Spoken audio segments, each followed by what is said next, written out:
I would like to thank the people of Mawlai for repose full feet on the voice of the People Party. Like we have said when we started the party in Mawlai, we said that this is just the beginning.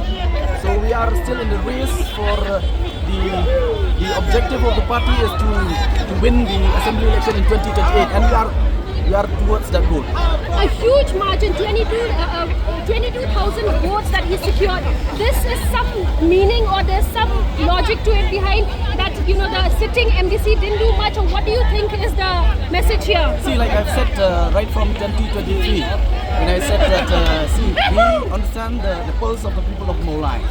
The people of Mawlai, they are not just, they are the one who inspires everyone, and they understand what they want. A total of how many seats that you all won?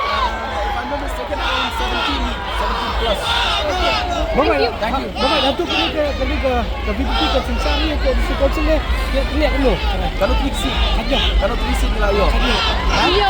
Tapi orang, obviously.